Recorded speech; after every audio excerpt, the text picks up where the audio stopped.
everyone, and welcome to blog 11 of the Tackle the Feelings Before the Behaviour parenting approach.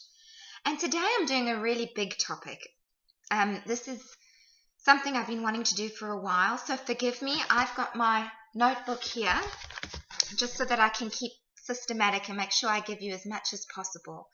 And today we're going to talk about how children express grief differently to us adults. I want to give you a bit of an understanding about why they do the things they do and what they're feeling so that you can understand the children that you're in contact with or your own children. And also some strategies and some tips, because often it's not just your children's grief that you're dealing with, it's often your own grief too, which can make this an incredibly difficult time for everyone involved. Even if it is just somebody that your child knows, it's really, really hard to help them because they often don't have the words, they can't tell you, and we struggle with adults. Most people really struggle with the grief in general, whether it's your own, whether it's you've never been in contact with grief and someone you love is grieving. It's a really, really difficult thing, and grief is something I'm very familiar with.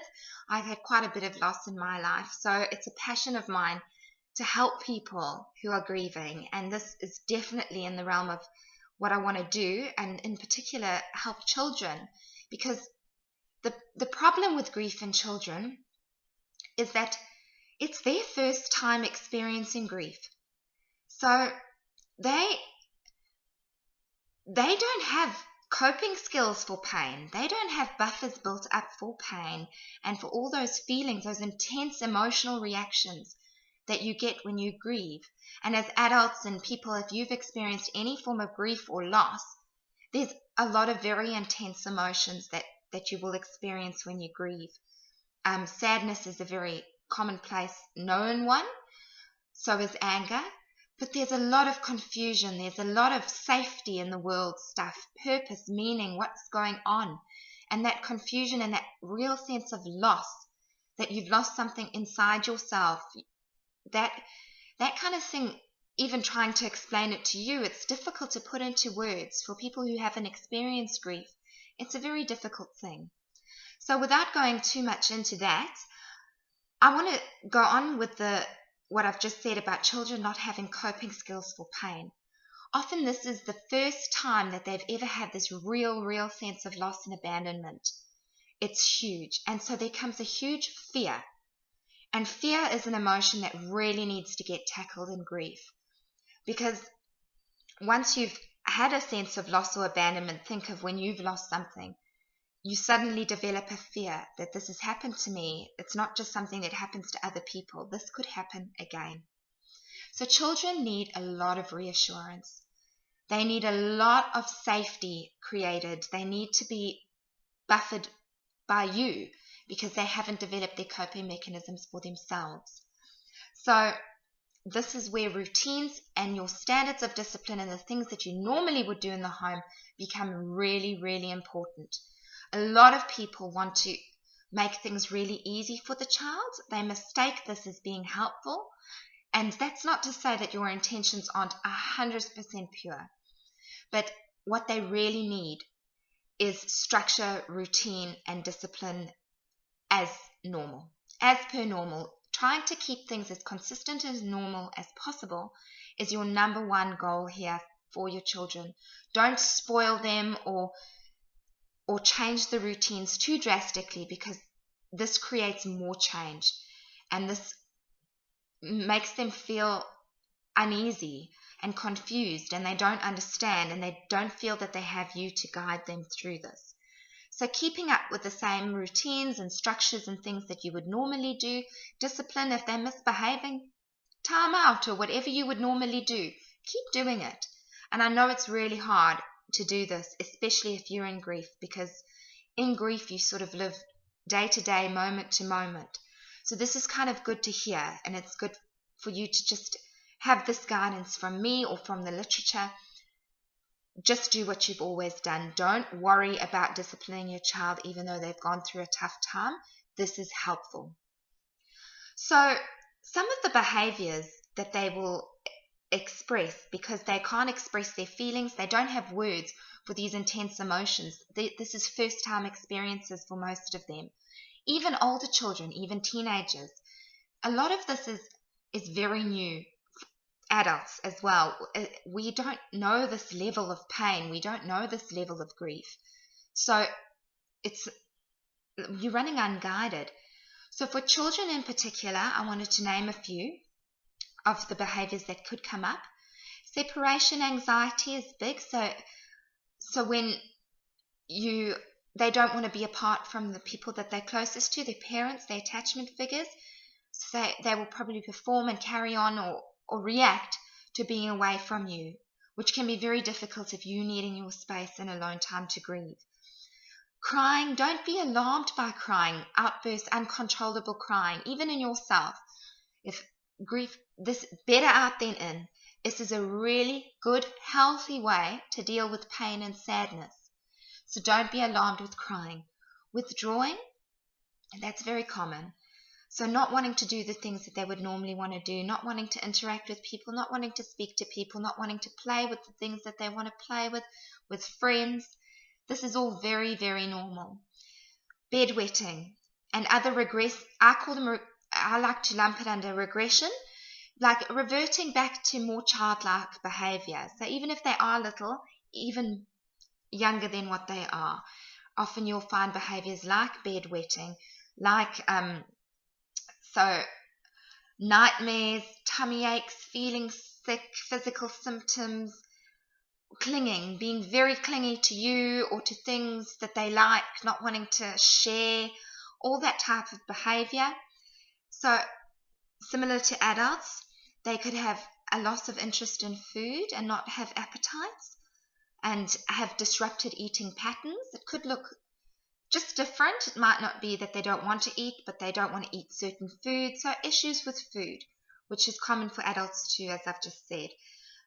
Another big one, and this one I want to really drill home, is disruptive behavior or naughty behavior, acting out. And often acting out in bad behavior is a sign of something being wrong or them trying to make sense or maybe get out their anger. So you might find that they start being very disruptive in school when they normally wouldn't, or maybe not doing so well in school. Maybe they're getting into fights, maybe they start stealing things, pushing boundaries. So that kind of thing, most teachers will probably be aware of this and take this on board, that's pretty normal if they know that the child's been through some sort of tragedy or loss or grief. So try not to rein in too much on the discipline, rather be understanding, rather conceptualize it or look at it differently. Look at it as your child's hurting. So before you go into the punishment, whatever you do, don't spank your child or harshly punish your child for acting out during grief or ever, I would say. But you do need to discipline the behavior, because I've just said routine and discipline is important. So you do need to teach them appropriate behaviors. But you do need to, and this follows on to the next thing, is give them an outlet for their grief. And this is mainly through creative expression. So drawing, painting, music are some really great ones. Cooking, anything artistic is really good. Some of my firm favorites, which I've seen, creating a memory box. So actually putting whatever you want in the memory box, really having something that they can honor. A lot of us do this in the form of lighting candles, having an altar with the photos and things like that. For children, you can get creative with something like that, with a memory box. Also, drawing or writing either a letter or a poem to that loved one that's gone, telling them that they miss them, telling them about their day, because you want to, same for adults, you want to encourage a continuous bond, a new relationship with the person who's passed away. It's very important because children don't understand the permanency of death, and most adults really struggle with this too. In fact, we all do. Anyone who's been through grief will know that this is something that can take ages to get your head around, to accept that that person's just not coming back. It's really difficult. So giving storytelling giving them an outlet to remember that person, honor that person, keep that person's memory alive, teach them how to keep that person in their heart. It's really important. And another really important thing that I want to point out is don't rush grief. Don't have a time frame for yourself, for your children. There is no time frame. The only time you ever worry is if it's over a long period of time, the functioning just doesn't seem to resume. The behaviors just don't seem to get better. Anything within that window period of grief, when the grief is still very raw, all and everything that is experienced is normal and okay, and that is the message to send to your children. So children like to separate their grief in manageable chunks. So you'll often find there'll be outbursts and there'll be lots of different emotional reactions in a short space of time. And 1 minute they'll be really upset and acting out, the next they'll be playing like nothing's happened. Also very normal. Don't be distressed if your children are playing and acting like nothing's wrong or don't want to talk about it. That doesn't mean they're not feeling it. It's because it's overwhelming. The emotion here is overwhelmed. They don't have the coping skills, remember, so they will just carry on and they'll keep coming back to their grief. Carry on, keep coming back to their grief. That's the same for teenagers as well. So one thing that's very difficult that I want to point out for parents, especially if it's a family loss or a shared loss that you have as well, and that is that children need to ask questions over and over, and often these questions can be very blunt and very difficult for you to bear. It's awful, but this is them trying to make sense of what has happened, and it's not sinking in. So it doesn't fit. They want a different answer, or they just want to understand it better. So the best thing for you to do is be patient as you possibly can, and be clear and consistent. And make sure that your responses to your child are age appropriate, and try to refrain from using metaphors like they're resting, or what have I got here, gone to sleep, or they're lost. That's all very confusing for the child. You want to make it clear that they're not coming back. They're never coming back, but that they're safe and they're not in pain anymore. Maybe if you're religious, you want to add in that they might be in heaven, or that they with the angels, or whatever that looks like, or they're safe on their journey. However that is for you, that they're not in pain anymore and that they're okay. And if you can say that they're with you in your heart, or that they can hear you or watching over you, that can be very comforting as well. And so the last thing I want to say is that you actually don't need to teach children how to grieve. That is something that they instinctively will know how to do. The problem is that because they're running on their intuition and their gut feeling, they will also be picking up your feelings. So you being a role model for grief is incredibly important. Many people feel that they don't need to cry. They need to hold in their tears and their pain and try and keep it together for their child. The gift I will give to you today is that is not the case. In fact, that's more harmful. So be with your own grief, and remember to explain that your tears are from sadness, that it's okay to feel this. It's okay to miss the person. I miss Daddy now that he's gone, or I miss your sister, and that's why I'm crying. And it's okay. It's normal to cry. If you want to cry with Mum, that's okay. So make it as normal as possible. If you're feeling angry, remember to explain that what's going on for you. Role model everything that they experience. Help to label it, give them a name, and normalize it.